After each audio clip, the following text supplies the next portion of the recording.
Did it. I did Oh. it. Thank you, Mom. Okay, bye. Love you. Can we please have this interview start with "Thank you, Mum"? How is she able to help us with the tech?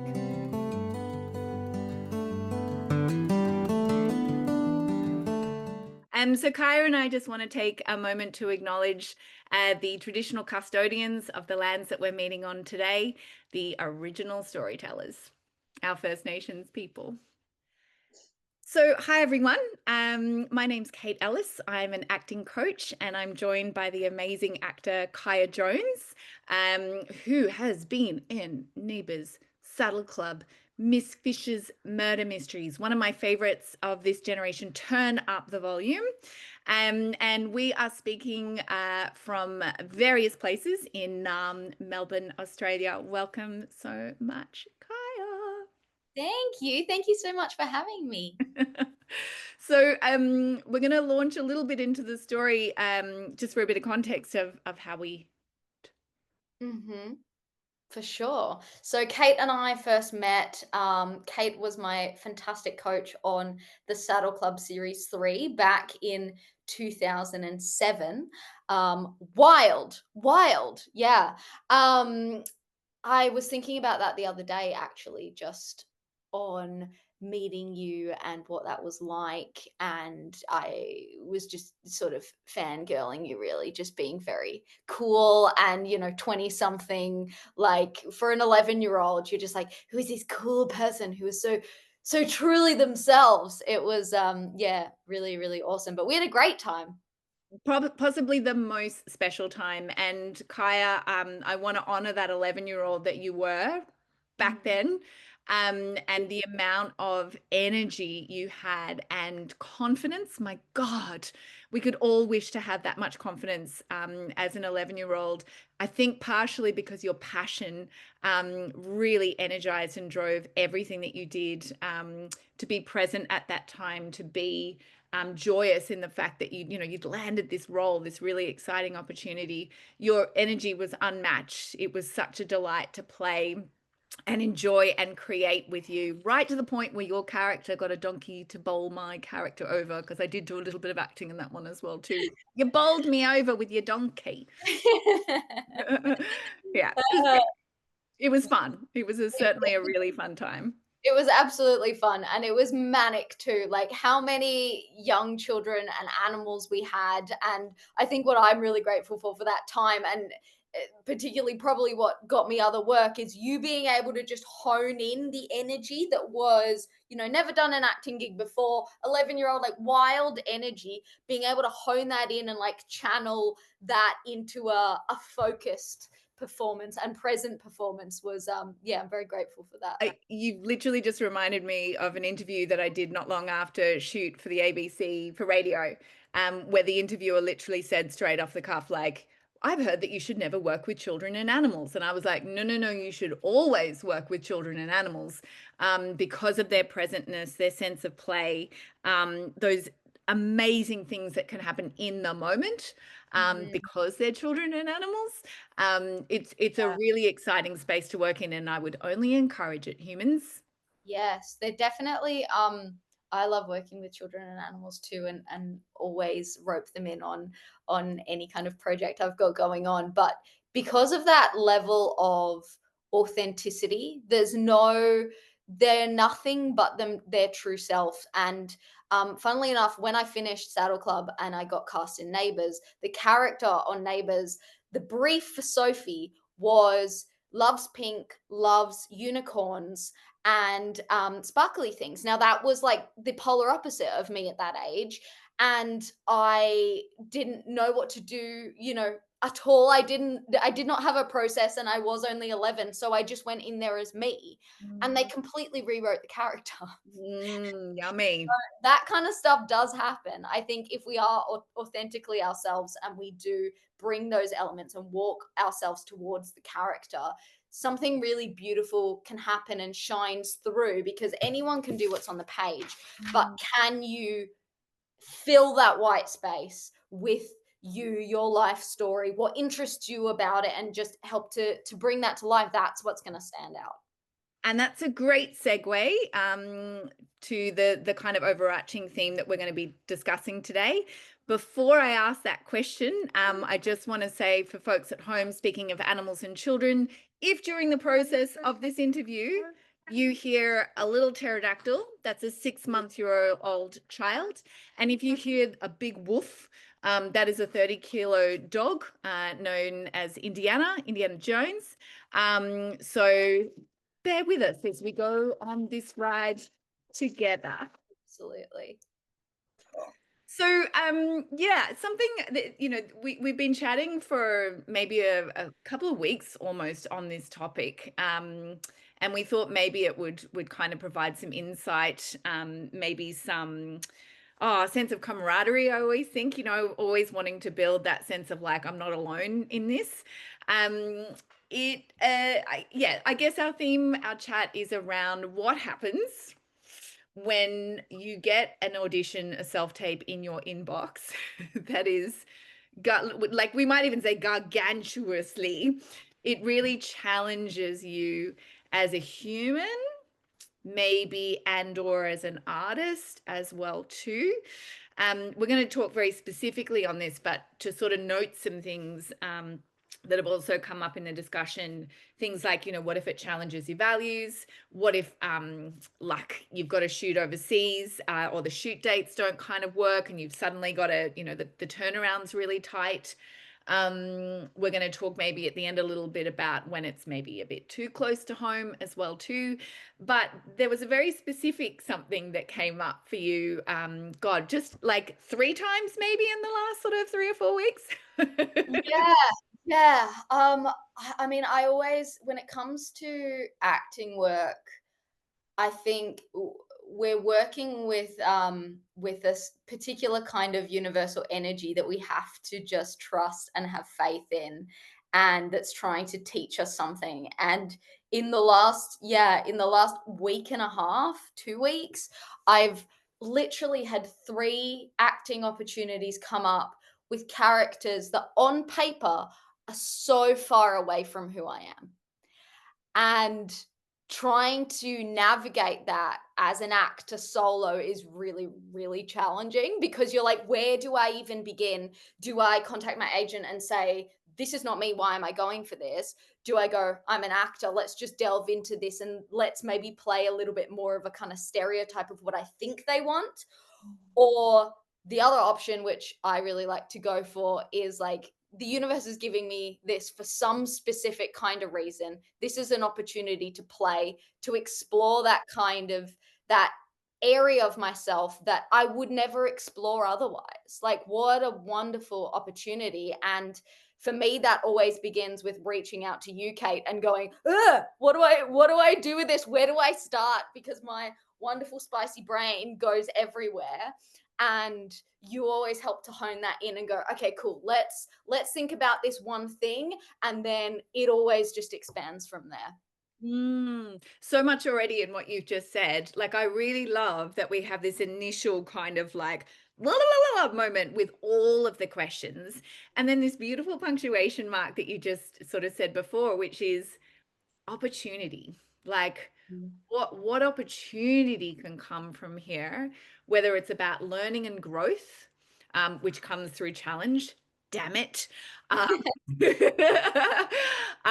Whether it's from the business point of view, let's point it out, getting in front of a particular casting director, getting in front of a particular director. This came up for another artist of mine recently. It was like, I don't want to do this audition. And I was like, oh, very, very, very, very big franchise since the 80s. Yep. Amazing director and producer and casting director. Shall we work through the blockages here so that Yeah. maybe we can just put down an audition and you can be seen. So there's that business element too.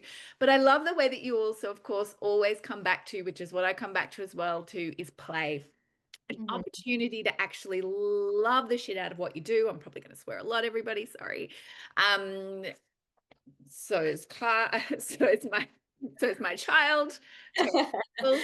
Um, but an opportunity to play, which is at the end of the day, hopefully something that you love to do as an artist. Yeah. Yeah. So when you've gone through that like "Ah, la, la, la," moment and I'm going to hone in on getting some support, which I love that it's me. Of course, it can be other people as well too. And I'm speaking generally for artists. We can talk through it with our partners if they're in the know, have Mm. a cry with our partners if we need to do that as well, or our friends, our dogs. Um, but what happens when you then reach out for some sort of support? What do you find? You mentioned the grounding. What else can come? I think the wonderful thing about having a coach, or even an acting friend, I know a coach isn't always a possibility with schedules and quick turnarounds and etc. So, actor friends as well. And luckily for you and me, we cover both. um, but yeah, having a coach for me is just that objective point of view. Sometimes we can get in our own head and our own sense of um, identity, or what's going on internally. Whereas a coach just helps to kind of make that distance and that mirror view of what's going on, in a really wonderful way. So um, I guess some of the things that we sort of look at immediately is like, okay, what is it specifically that's making you go ugh about this character? And sometimes it's word choices, for things that you're like, I don't relate to that, that's not me, I don't want to explore that or something, but you always help me to see where, if not this word, what's another word, what's a thesaurus alternate version of this word that you do connect with, and then where in your existence do you feel that word? Because the thing is, casting don't want to see what is on the page. Anyone can do what's on the page, they want to see your version. So for me, when I get a character that's, whatever it is, particularly femme or very bold sexually or whatever it is that just doesn't feel like an obvious choice for me, I'm like, okay, well, the thing is, someone's clicked a button saying they want to see me.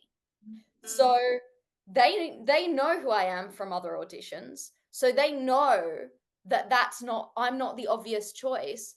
So I've got to just bring my version. They're not wanting to see what's on the page and the stereotype of that character or what I think it should be. They're wanting to see my version. So we work on, where do I show up as Kaiya within that one element of the character, and how, as I said, can we walk each other together until we find this new version that feels playful, feels authentic, feels honest and true. And that's what shines on camera. it's I always go back to this Dr. Seuss quote, there's no youier you than you. Mhm. And also that I think we're so media literate these days, that we kind of know how the scene should sound. We can hear it in our head the minute we pick up the scene, right? I call it the happy birthday performance, where it always sounds the same. It always sounds the same. So, you can sort of trust that everyone who's picking up that scene is like, ba ba ba ba ba, it goes like this, da da da da da da. It goes like this. But what is it that Kaiya is going to bring to that? The thing that I get really excited about, as you said, is that like they've clicked on you. There's something, and you're going to offer that something that the next person isn't going to offer. I was actually saying this to an artist the other day, like, what I love is I can present in a first coaching session the same scene that I've presented to other actors who've come into my studio. And I want them to walk away with a completely, different response. Yes, within the given circumstances to that piece. Yeah. So, what is Mhm. it that Kaiya can offer to this self tape in a way that the casting agent goes, and even the director, we never thought of that before? There's something about their choices that I'm digging that will offer this character, this scene, something that I never thought of. And hey presto, maybe something better that was, originally thought of when first reading that page and sending that particular scene off, right? Yeah. Where did you, and we've got three examples to draw from. You can pick from whichever one you want. Where did we kind of meet maybe both with, so you referred to the synonyms, it's something I call the world of the word.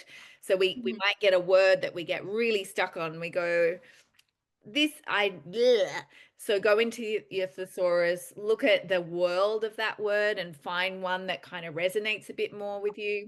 But where did this happen? Where did this conversation start to happen, and how did that start to formulate Mm. Kaya's artistry of a particular character, or three characters if you want to talk about all three of them? Yeah. Yeah.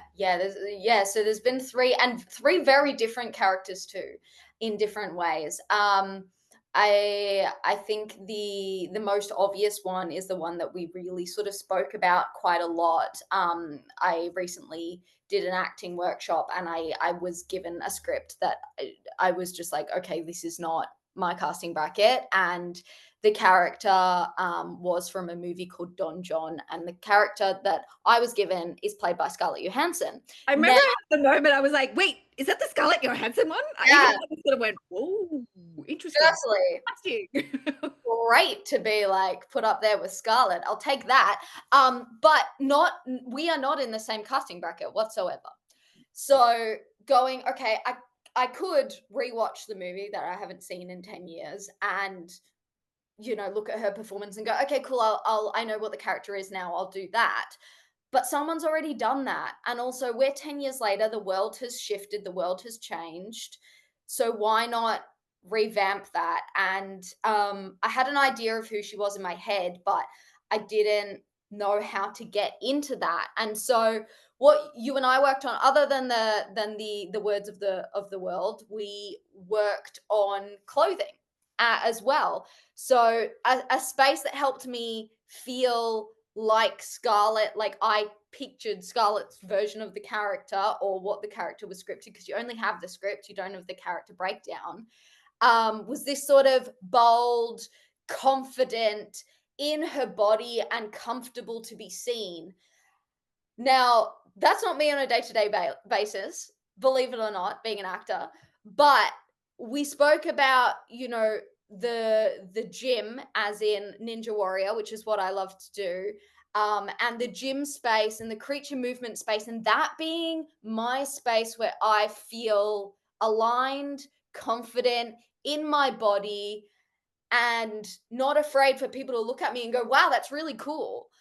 And so we worked on, okay, well, what about if we wore some gym clothes? What about if we added that element to the scene? And whilst her gym clothes are maybe not the kind of gym clothes I would wear, there was a really fun element of play going into the shops and picking outfits and going, that's her, that's not. Even that process just helped to narrow down who she was to me, and then putting on those clothes in the change rooms and going, don't feel good in that. Actually, why do I feel good in this? I would never choose this, but why do I feel confident in this? Great. Okay, let's use that, and beginning from there. And can I say a couple of things there as well too? Like we literally finished a WhatsApp kind of like voice message tete-a-tete because I was looking after a child and a dog and prepping for another client and all that sort of stuff. And I think within about 5 minutes of going, hey Kaya, strong, amazing, you at the gym clothes, like we're going gym clothes, gym clothes. Oh my God, that's it. That's the missing link. Like literally within about 5 minutes, I get this message from Kaya going, so I'm just in the car on the way to the shops to Mm. try on these clothes, which is amazing. And yes, we do not always have that sort of time. But then also this really beautiful, and I can see it all in your face as you're sort of, like remembering the moment, you in this change room going, oh, something about this is kind of fun, you know, Mm.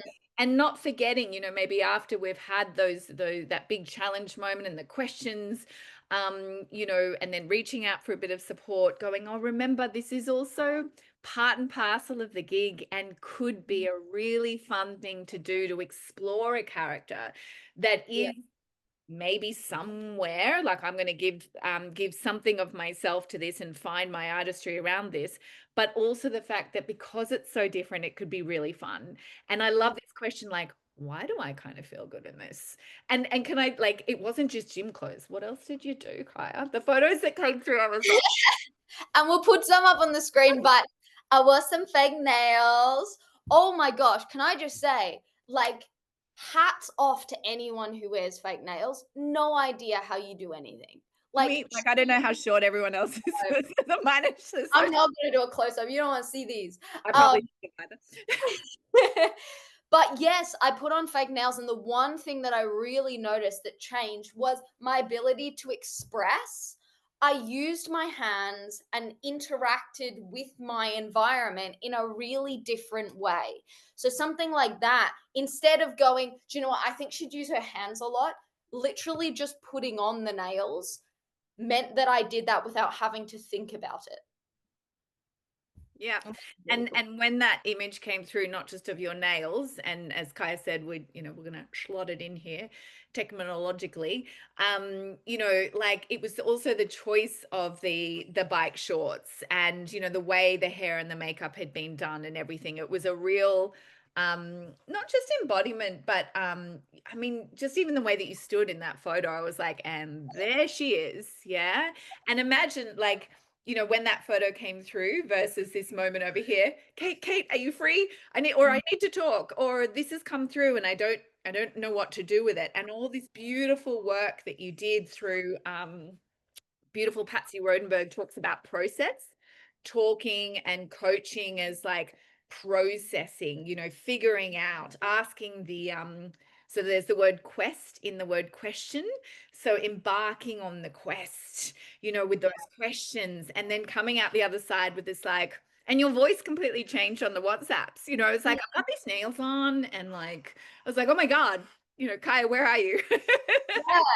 Yeah. And also, it didn't feel at that point, it didn't feel vulnerable anymore, Mm. which is really interesting because to me, putting on those kind of clothes, showing a bit of midriff, having nails is so vulnerable and doesn't feel great in my body Mhm. normally because it's not Right. me, right? Mhm. And funny thing, we're acting. So, but what a wonderful opportunity where permission is given to explore another part of you that you would never explore. Mm. And honestly, like I mean, you and I together just had so much fun doing it, seeing her evolve, using the intuition and going, that's not her, that is her. And there she was. And suddenly it had done the work for us, right? Working outside in that way really seemed to work. And obviously every character, every script requires something different. But for her, that really, really worked. And yeah. And I remember you just saying before, but we also said it on the WhatsApp voice message. You said, this film was made sort of, 10 years ago. And I remember us questioning, it's like, and I do this with Shakespeare, auditions all the time. It's like, what does this have to offer an audience of 2025, And I remember us looking for actors like currently who offer something of that strength and that sexuality, but maybe not how it would have been portrayed, particularly back in the 90s. There was like one look, unfortunately, for femme presenting people that you had to subscribe to. And now we've got just this deliciousness of diversity, still a long way to go. But I remember us also sort of, you started and we started sort of talking about other mentors and things that we can sort of draw on to go, hey, these people also offered something of themselves to this piece of paper, to this scene, and Kaiya can do the same, and can be, all of those things that initially were maybe even a bit triggering, that came through on that self tape. It was really exciting. I still see the pictures on our, WhatsApp messages we go through as I go through our messages. Yeah. Yeah. Yeah. Sorry, did you want to say? Yeah. I mean, just expanding on that, like going from doing that with you and then, obviously that was an acting workshop and then an audition coming through with the character who on paper wasn't me and me going, the other character's kind of more me, but I'm not getting an audition for that. Okay, I'll go with this one. Um, So just I to clarify for folks, we're going into like an audition that then came through like a week later. Yeah. yeah, After we'd just been through this whole thing, an audition came through. Aha. yeah, yeah, for sure. With qualities of how would I put it? Party woo girl, Mm. right? which is not me. Both you and I have that in common. We're wonderful grandmas at heart. Oh, I Um, love it. Like my house is, in books you referred to before of like gym clothes and midriffs. I'm in a Sigourney Weaver top and a jacket on probably a 19-degree day here in Nam. It's like I'm ready to read my books and get in my cozy jacket. absolutely. Yeah. Yeah. And so when something comes like that and you're like, okay, that's not me. I did exactly the same process. And I know that we spoke about it as a bit about it as well. It's just the same kind of thing. The other thing I will say that really really helped me on top of the clothing is music, because Mm, it's just such a quick deep dive into a world, especially if it's something like a period piece of any kind, that isn't now. Music is a really quick way in. A character who lives in a sort of, I refer to it as the bubble, a different kind of bubble, a different kind of world view than you do. Music is such a quick headspace, a quick jump into the headspace of that, as well as clothing. And that's a little bit more inside out, right? Because we have such a emotive work. So working outside in and working inside out, and then them birthing this character is just so much fun. But yeah, it's so wild that it happened 3 times. I'm still not really sure, universe, what you're trying to tell me, but I'm thoroughly enjoying doing it and expanding in the process, right? oh, absolutely. Can I ask, Kaya, what do you think the universe is trying to teach you when you get three of those sorts of challenges in a couple of weeks? Because there is a very human, you know, acting, there's so much that it can offer us as human beings and vice versa, right? So I think sometimes there's personal work to be done. And obviously, only share what you feel like you want to share. But yeah, when we get these three things, these three scenes, these two auditions, one piece for a masterclass, like what is there to learn? Maybe we don't need to say specifically, Kaya, but for you, but it's like what could there be for us to learn as artists? Yeah. I mean, one of the reasons I think quite a lot of us are artists is to step into someone's shoes, and the joy of that empathy and compassion, and being able to tell someone else's story that isn't yours. Like, how exciting to be able to really delve into that world and use your body and your voice to tell that story. So I think, in the repetitions of threes, and having the universe giving me things to expand, it's like, maybe stop boxing yourself in, right? Constantly, we're going, stop putting me in a box. Let's, expansive fluidity, Mm, queerness, self-expression, like there is no box. And then maybe here I am putting myself in my own box, my own casting box of what I think I should play or what I'm capable of playing. And I think the universe thinks so much more of us, or even the industry thinks yeah. so much more of us, going, casting see something in me that I haven't allowed myself to explore. Here's an opportunity to do so. Or three. That is so profoundly moving and delicious that we can put ourselves in our own boxes. Is very sadly, I mean, God, yeah, I think we all do it a little bit more, even if we're not actors, where we are our own worst critic. But it's also maybe a good moment to go as well. Like, I don't know if people have been seeing on, like, if you're following casting agents on Instagram, if you're keeping up to date with things, like, there is a lot of pterodactyl in the background, there is a lot of open casting calls happening at the moment, which opens up some really exciting territory for casting for character and for artists to really give something to the character again that we're talking about that we may not have thought of before.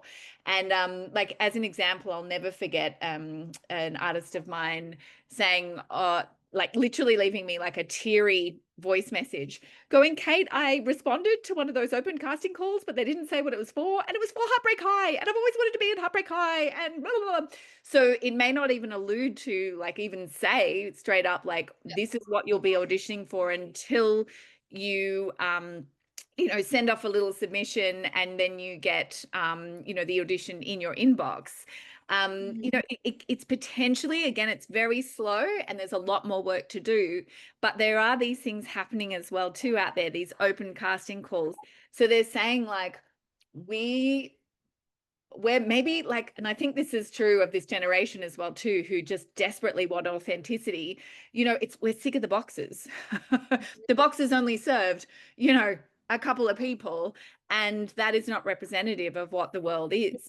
So how can we also gift something of the world we all know to be true when we put forward, wow.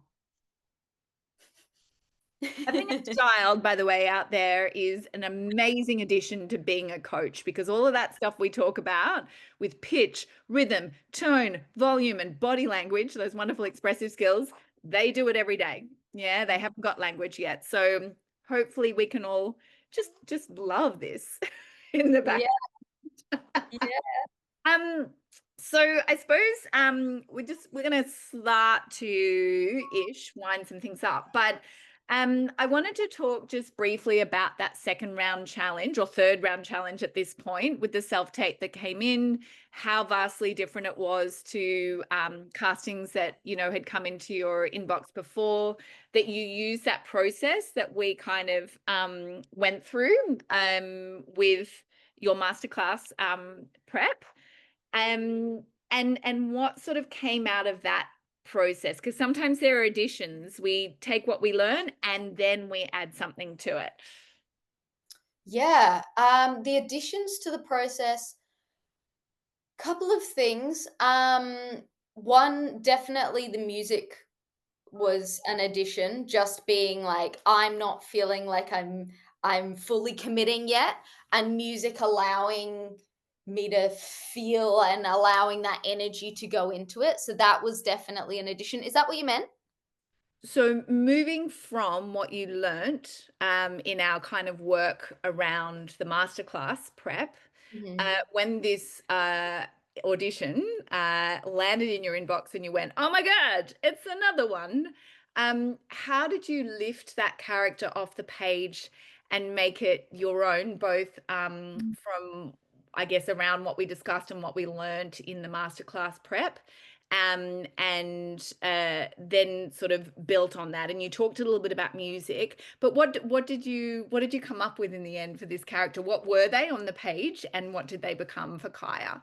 Yeah, I think the interesting thing as well about this final audition was that I read them as my version of them immediately on this Mhm. first one. I didn't even clock the other version until I handed it to a friend and they were like, "Oh, you've missed this kind of bit of their character." And I was like, I didn't even clock that." So, I guess it had rewired my brain in a way to just go, what's my version?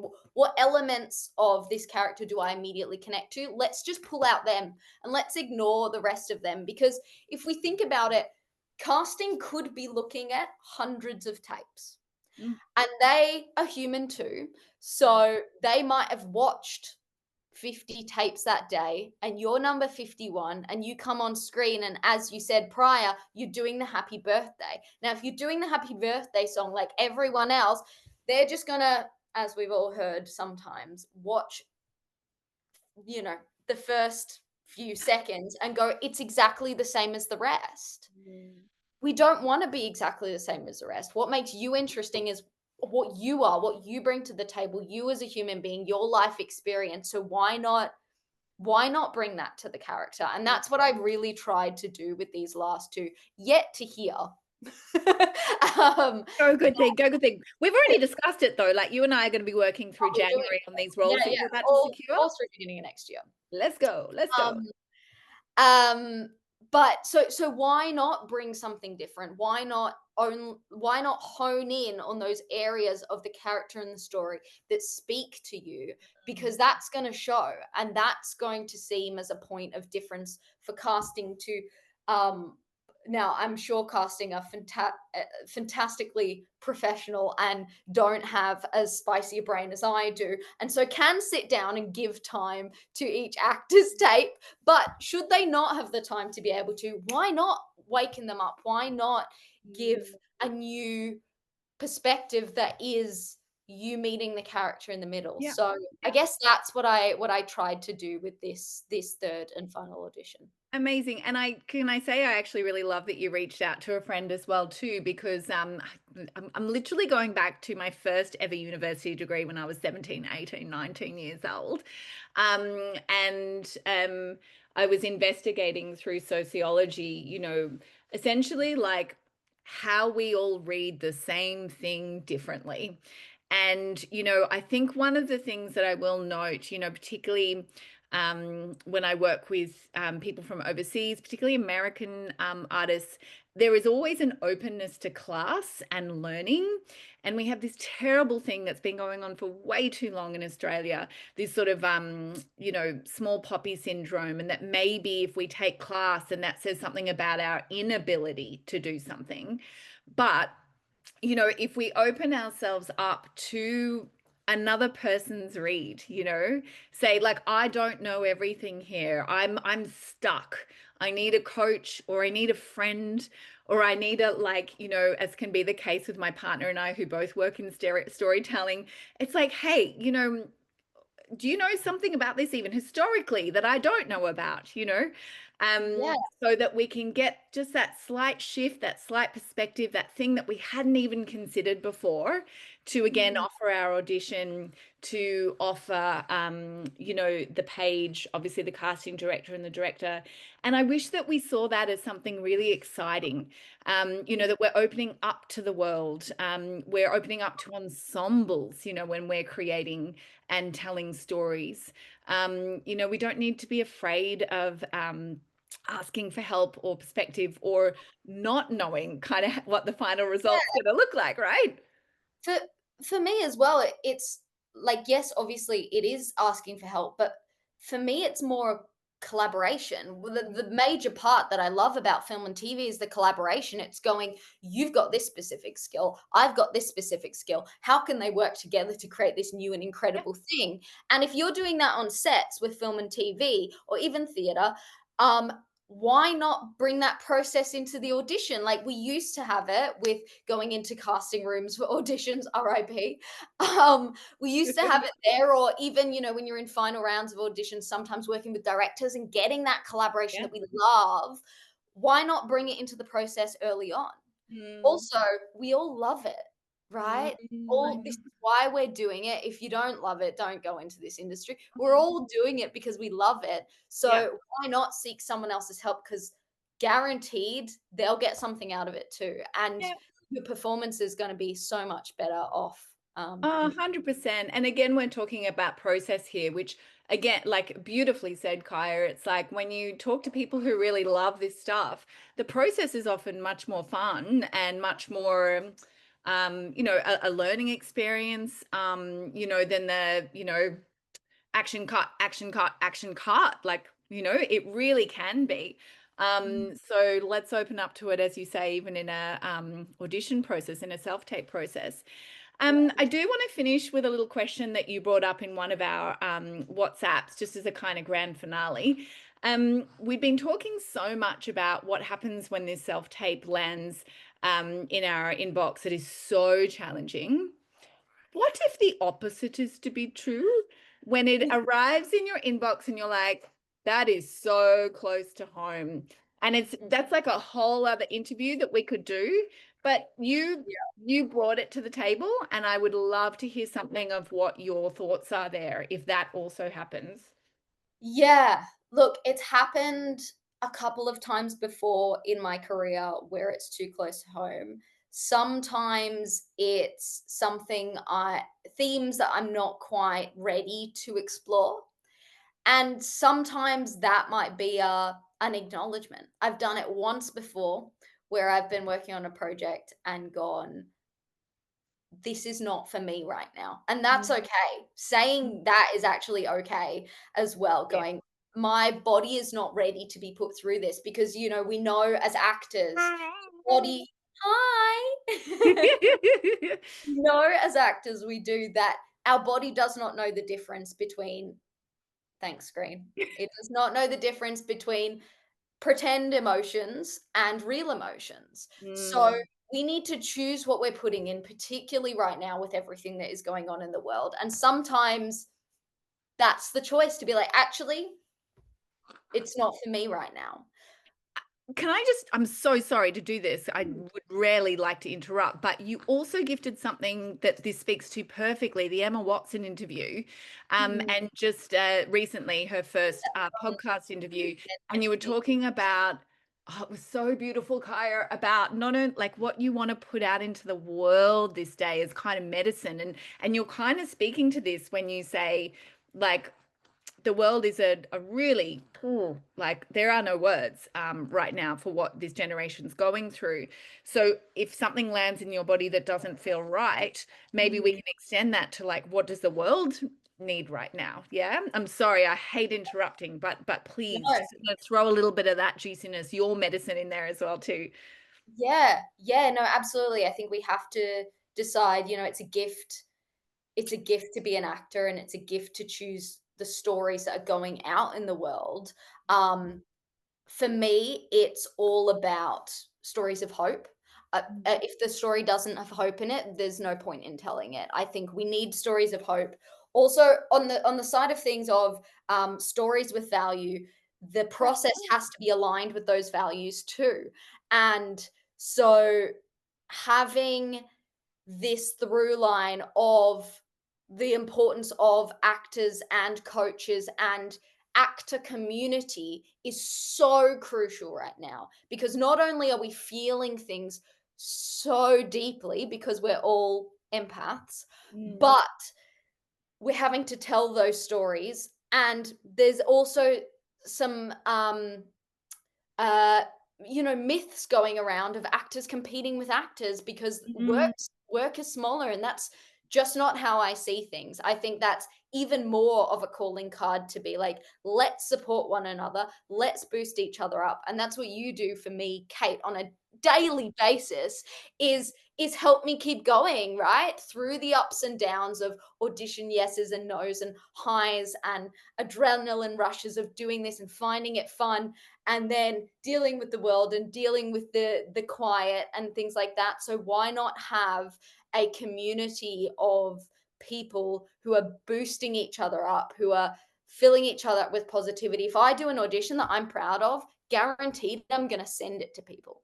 My friends, mm, right? My mm. close friends that keep it very very confidential, I will say. Yeah.